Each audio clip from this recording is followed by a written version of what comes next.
Hello, good morning, my students. How are you today? I hope all of the children are in good health and happy. Baiklah anak-anak, pada pertemuan kali ini kita masuk tema 8. Setelah kita menyelesaikan tema 7, kita masuk ke tema 8, yaitu lingkungan sahabat kita. Subtema 1, manusia dan lingkungan, pembelajaran 1 dan 2. Nah, KD-nya di sini ada 3. KD yang pertama KD 3.8 tentang teks non-fiksi, kemudian KD 3.8 tentang siklus air, kemudian KD 3.2 tentang tangga nada diatonis mayor. Namun sebelum kita memulai materi pada pagi hari ini, Bapak dan Ibu harapkan anak-anak masing-masing di rumah berdoa ya nak ya, memohon perlindungan, berkat serta anugerah dari Tuhan agar apa yang kita pelajari sepanjang hari ini dapat kita pahami dengan baik serta kita dapat mengerjakan tugas dengan benar, teliti, mandiri serta tepat waktu.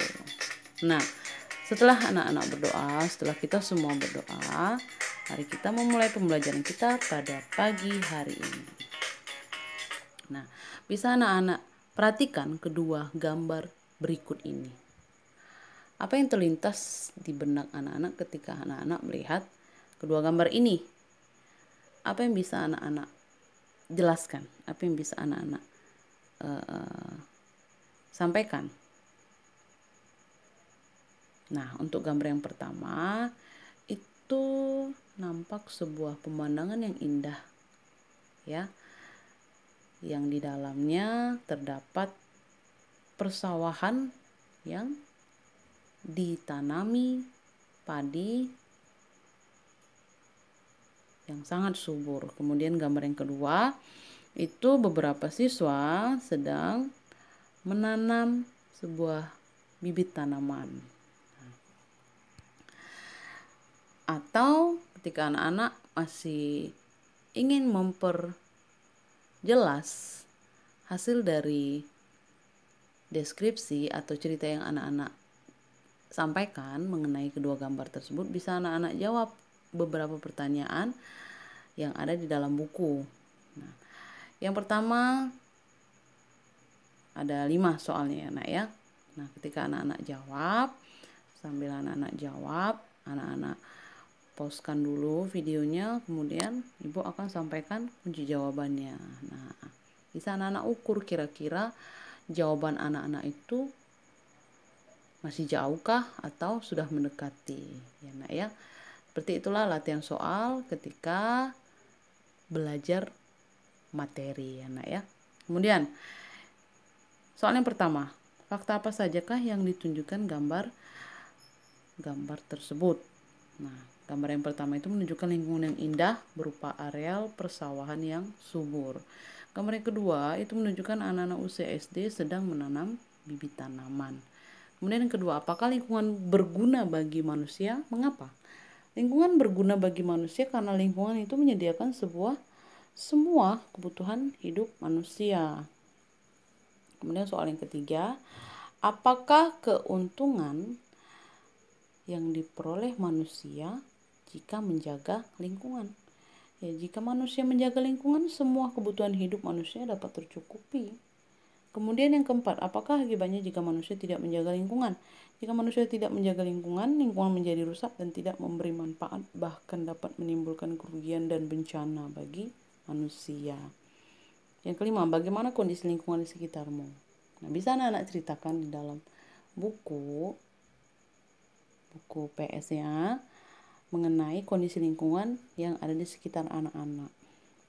Bisa anak-anak ceritakan bagaimanakah kondisi lingkungan anak-anak. Apakah anak-anak sudah menjaga lingkungan tersebut? Kemudian ketika lingkungan tersebut sudah bersih, kemudian asri, apa yang kita rasakan? Tentu kita akan menikmati keindahannya serta udara yang dihasilkan dari lingkungan tersebut itu bersih sehingga kita menjadi sehat. Nah, cerita yang sudah anak-anak sampaikan itu, yang anak-anak tulis di dalam buku, itu merupakan teks non-fiksi. Nah, apa itu teks non-fiksi? Teks non-fiksi adalah teks yang dibuat berdasarkan fakta, realita, atau hal-hal yang terjadi dalam kehidupan sehari-hari. Ya, artinya benar-benar terjadi di dalam kehidupan kita, benar-benar berdasarkan fakta dan kenyataan, realita. Nah, seperti yang sudah anak-anak ceritakan di dalam sebuah buku mengenai kondisi lingkungan di sekitar anak-anak.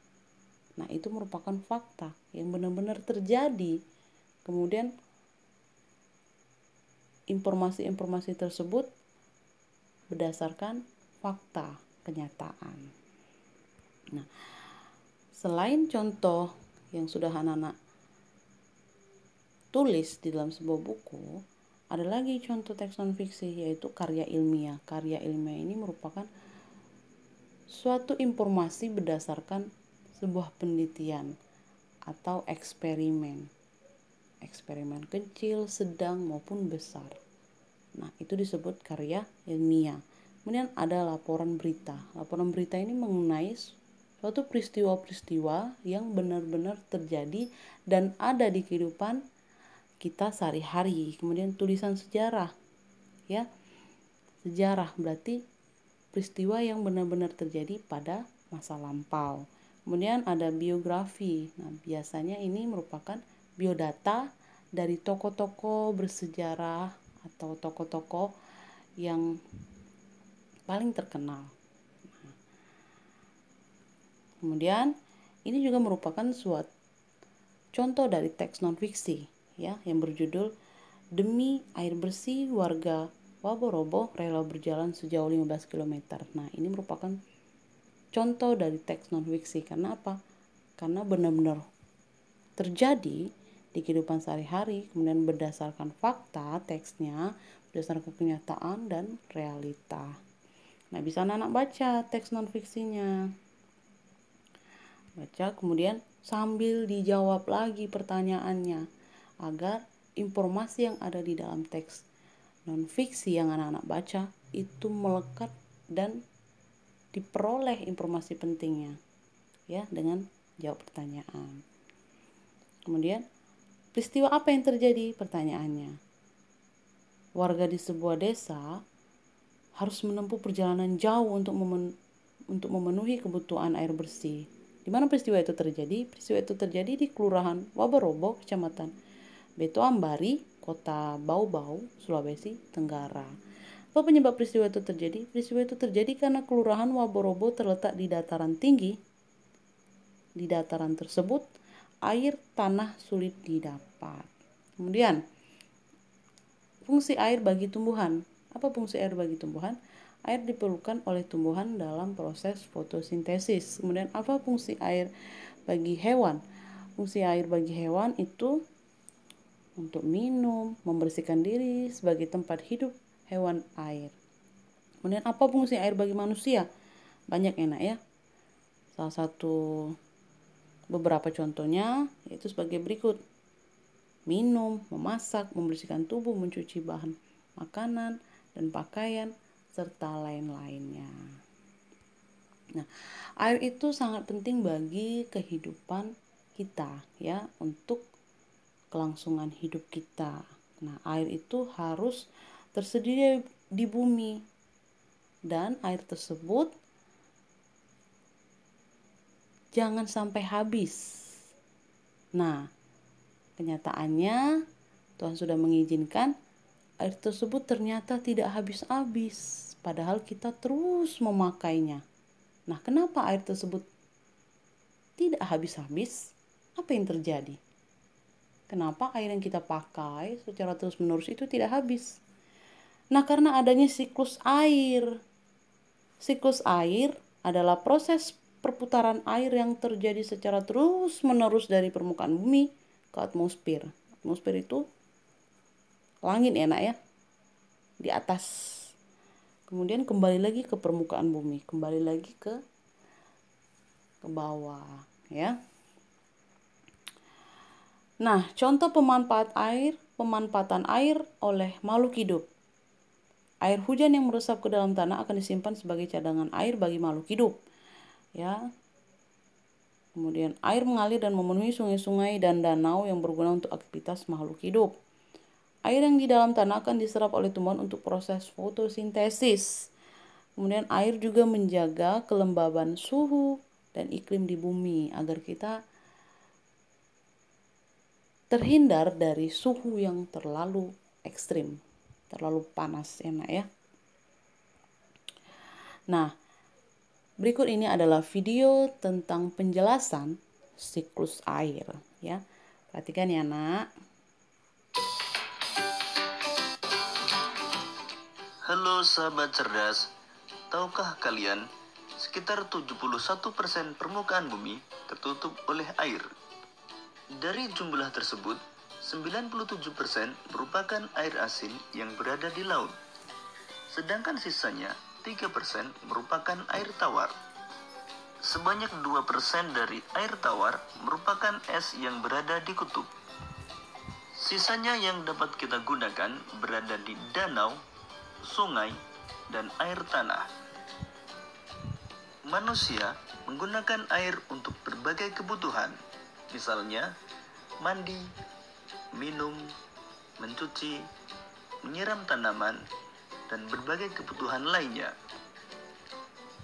Namun, meskipun digunakan secara terus-menerus, air yang ada di bumi tidak akan habis. Hal ini terjadi karena adanya siklus air. Lalu, tahukah kalian apa itu siklus air?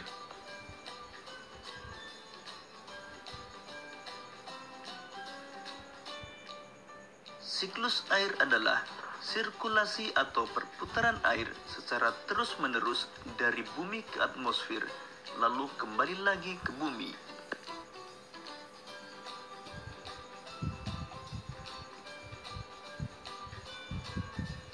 Secara garis besar, siklus air melalui 3 tahapan, yaitu penguapan, pembentukan awan, dan terjadinya hujan.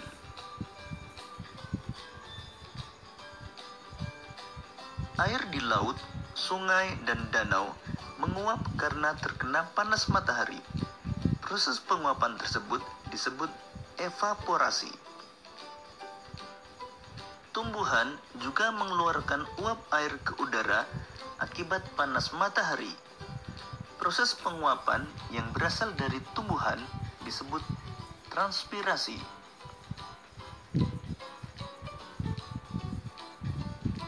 Uap air dari permukaan bumi akan naik ke udara dan membentuk awan.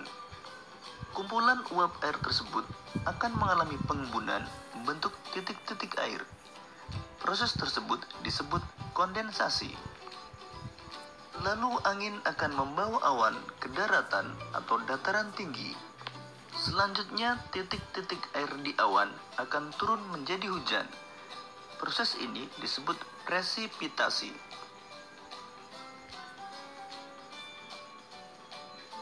Lalu air akan mengalir ke dataran rendah dan menciptakan suatu siklus yang berlangsung secara terus-menerus.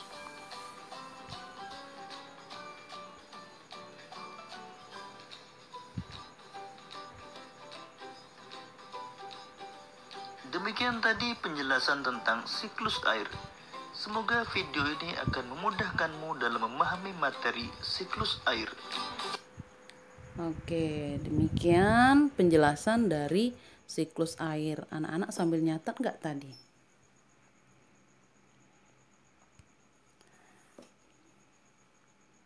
Nah, Ibu akan ulangi lagi mengenai siklus air.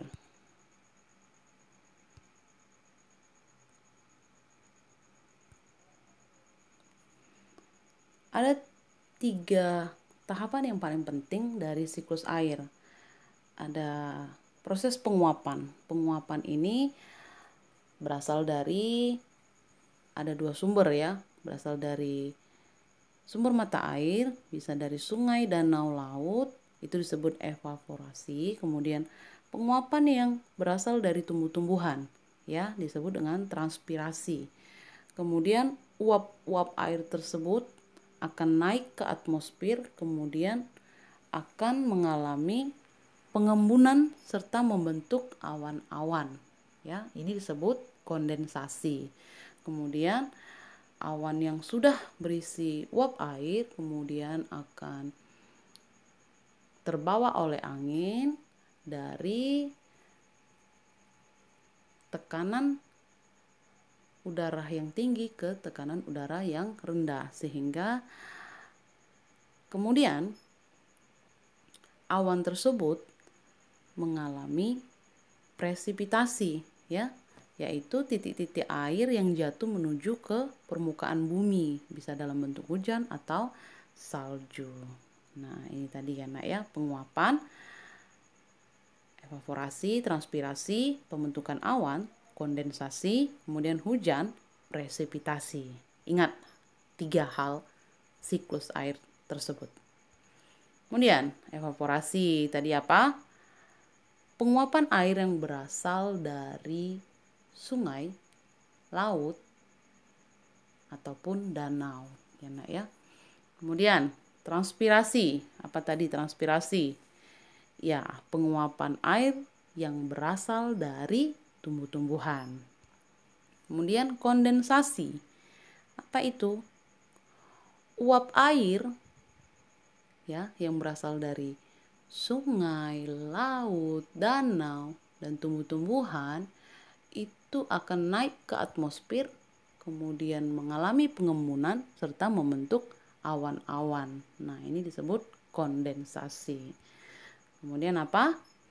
Awan tersebut yang berisi uap air akan terbawa oleh angin dan menuju ke tekanan udara yang lebih rendah. Kemudian mengalami presipitasi. Apa itu? Titik-titik air yang jatuh menuju permukaan bumi.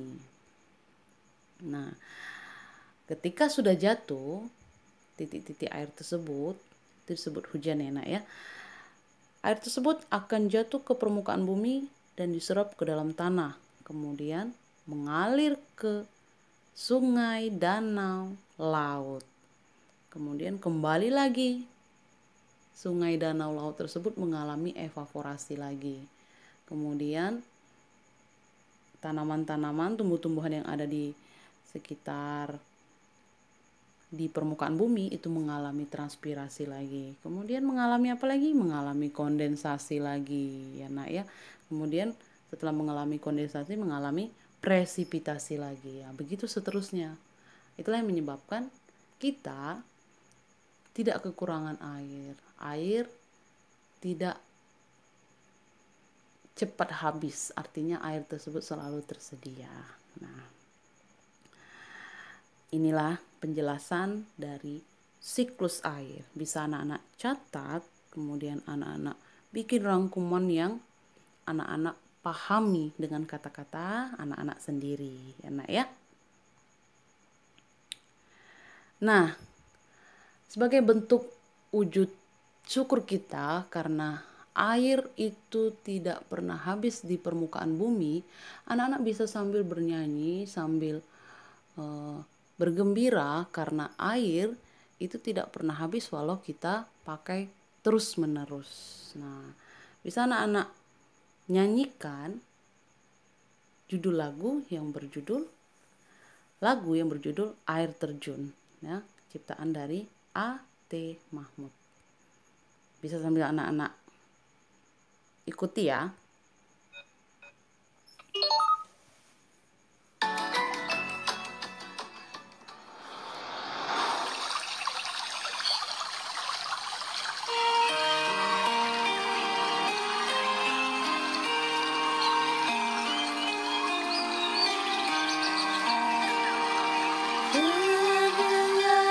Sayur-sayur, bumi air yang terputus.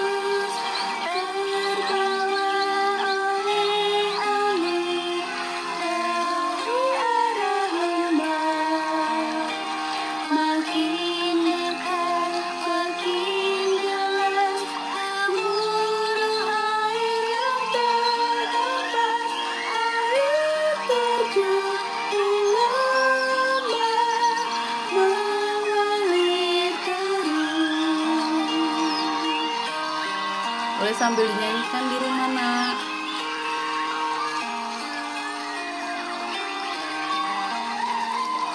Terdengar sayup-sayup bunyi air yang terputus, terbawa oleh angin dari arah lembah.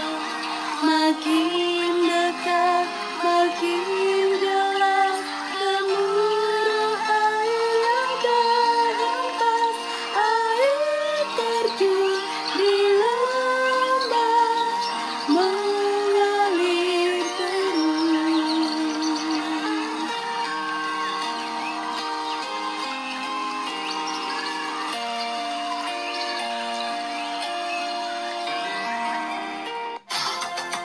Yeay, tepuk tangan buat kita semua. Sudah menyanyikan dengan benar. Nah, ternyata air terjun yang kita nyanyikan tersebut memiliki jenis tangga nada diatonis mayor. Karena apa, anak-anak? Karena lagu yang berjudul Air Terjun itu memiliki apa? Nada yang diawali dan diakhiri dengan nada do, kemudian bersifat riang gembira dan bersemangat, ya. Bersemangat nggak tadi anak nyanyikannya? Nah, itu merupakan tangga nada diatonis mayor. Nah, penjelasan lainnya, tangga nada diatonis mayor itu merupakan tangga nada yang natural. Nah, tangga nada yang tidak menaikkan atau menurunkan jarak, ya, nak, ya. Kemudian tangga nada mayor itu merupakan tangga nada yang diawali dan diakhiri dengan nada do.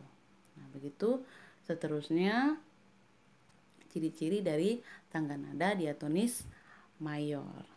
Nah, demikian pembelajaran kita sepanjang hari ini. Tugas seperti biasa dikerjakan di Google Form, yang linknya akan dikirimkan Bapak dan Ibu Guru di PA Group. Thank you for your attention, anak-anak. Always pray, keep your health enthusiastic dan happy. Good morning. Goodbye.